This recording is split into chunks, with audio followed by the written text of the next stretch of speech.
initiative amusante du ministre belge de l'économie. Il a voulu prouver aux patrons belges qu'ils ont tendance à se précipiter un peu trop pour faire des affaires et qui signaient n'importe quoi sans lire. Le ministère leur a envoyé un contrat tarabiscoté avec une vague promesse d'inscription à un annuaire. 200 patrons l'ont signé et renvoyé sans le lire. Sans lire, qui s'engageait à payer 1 000 € par mois pendant 3 ans, à arroser les plantes vertes de toutes les administrations belges et à offrir aux fonctionnaires belges des œufs de Pâques chaque année. Pardon, monsieur Poutou, mais elle devrait vous faire marrer aussi. Bonjour par ailleurs. Un homme va se marier, il demande à son frère comment faire pour savoir si ma femme est véritablement vierge. Et son frère lui répond, c'est pas de problème, tu prends de la peinture rouge, de la peinture bleue et une pelle. Ah bon, pourquoi? Tu te peins une couille en bleu, une couille en rouge. Et si, quand elle te voit, elle te dit « Oh, ben c'est la paire de couilles la plus drôle que j'ai jamais vue de ma vie », tu l'assommes avec la pelle. Cyril Eldin, ça vous fait pas marrer? Ça devrait être interdit.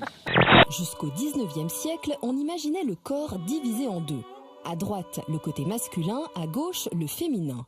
Pour avoir un garçon, il suffisait de se coucher sur le côté droit pendant l'acte sexuel. Ou encore de nouer le testicule gauche, voire de l'amputer. La scène se déroule dans un parc d'attractions au Japon. Ce couple s'est dit oui au sommet du plus haut grand 8 de la planète.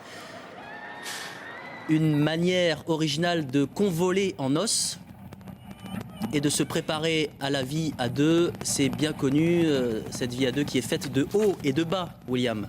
Qu'est-ce que c'est? Des camions et une fille attachée. Et une fille attachée? Bah oui. Toi, tu attaches les filles, toi? Bah oui. Ah bon? Et pourquoi? Parce que j'aime pas les filles. Ah ouais. Du coup, j'attache. Il se retrouve en boxer hyper moulant sur tous les murs de la ville. Vous trouvez que c'est...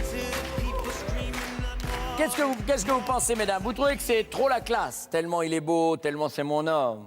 Vous trouvez ça un peu osé? J'aurais quand même préféré une pub pour des chaussettes. Vous trouvez que c'est trop la honte? En plus, c'est le modèle poutre apparente. Trop la classe, mon bébé, c'est le plus beau. Bien sûr. Pour la classe, c'est pareil, il a des belles pommerettes magnifiques. Alors, Ah mon Dieu! Ah. Non, non.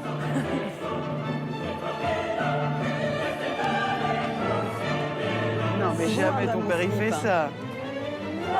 Mais non. T'as pas vécu ça? Mais jamais. Tout le monde. Mais non, enfin. Ah mon Dieu! Dur dans les propos, donc, et mou en action. En y regardant de plus près du côté des pratiques, on constate que la gauche est la plus libérée. Les femmes votant pour ces partis sont plus nombreuses à avoir pratiqué la fellation qu'à droite. 79% au PS contre 74% pour le FN et 68% pour l'UMP. On rappelle que sur un plan strictement anatomique, la fellation, c'est au centre. Là, c'était une bonne bouchée, j'avais plein dans la bouche. La texture un peu pâteuse, mais vraiment pas bon. J'ai avalé les trucs qui remontent, j'avale encore les trucs qui remontent, j'avale encore. Chef Constant, il me disait Tabata, il faut que tu dises quelque chose. Même je pouvais pas, j'avais la bouche pleine, j'arrivais pas à avaler. Et il me demande gentiment où je vais, et je lui réponds avec mon anglais débutant, I go to the beach, au lieu de dire I go to the beach. Ah! Ça voulait dire que j'allais chez les femmes de mauvaise vie. Oui! Et j'avais oublié d'allonger le Alors, i. non, beach ne veut pas dire femme de mauvaise vie, ça veut dire pute. Oui. On m'a dit d'être poli dans votre émission, Nagui, je le sais. Non, mais c'est pas un gros mot, c'est un métier. Qu'est-ce qui justifie que les femmes soient appelées le sexe faible? J'écoute. Pour porter les choses physiquement, enfin, pour les déplacements. Ils sont pas assez costauds pour porter les trucs. Toi, tu entends pour nous une belle, tu vas voir. C'est pour ça que je vais m'écarter. Elle conduit des chars, hein, des porte-chars. Allons-y. C'est la meilleure des réponses. Je m'appelle Ariel. Vous êtes contente d'être ici?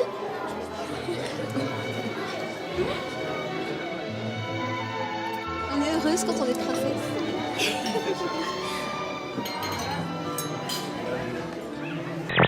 De Croix, concertez-vous, les Amaouzes. Christophe. Parce qu'elles ont moins de cerveau. Parce qu'elles ont...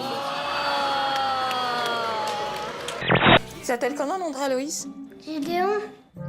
Oui, Catherine a donné un petit nom à son avant-bras, Gédéon. Une manière pour notre maman de dédramatiser sa différence. C'est un peu une personne... C'est cool, quoi.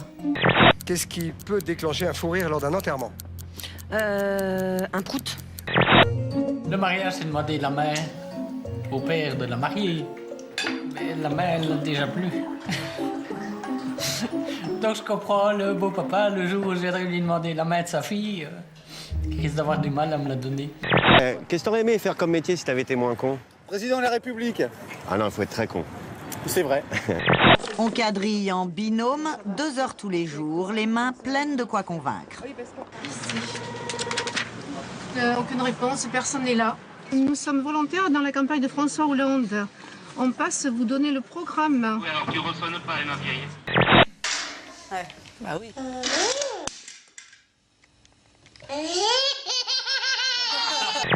Et on peut aller jusqu'à du 6 € sur du porte-clés. Et vous en vendez combien par an? 1,7 million de porte-clés sur l'année. Soit, selon nos calculs, environ 8,5 millions d'euros de recettes uniquement pour les porte-clés. Le serre-tête mini, on en vend pas moins de 300 000 par an. Ce qui représente près de 3 900 000 euros de chiffre d'affaires pour ces serre-têtes. Pour certains, c'est la passion d'une vie. Pour d'autres, quelque chose découvert juste hier. Nous avons tous des choses qui nous parlent, qui nous poussent à nous lever tôt et à veiller tard le soir. Produire les choses que nous aimons a toujours procuré de telles sensations. iPad 3. Par le passé, elle a déjà mis quelques photos d'elle sur son profil et a reçu une avalanche de messages désobligeants. Tu ressembles à Alien, mort de rire. Quand je vois ta tête s'Halloween tous les jours. Ma sac à la tronçonneuse, ma parole. Tiens, E.T. est de retour, ha ha ha. C'est pour aller jusqu'au bout et prendre la victoire. Plus de complexe. À ce stade-là, plus de complexe. Aujourd'hui, je crois que Top Chef m'a surtout amené quelque chose que j'avais pas avant, c'est confiance en moi.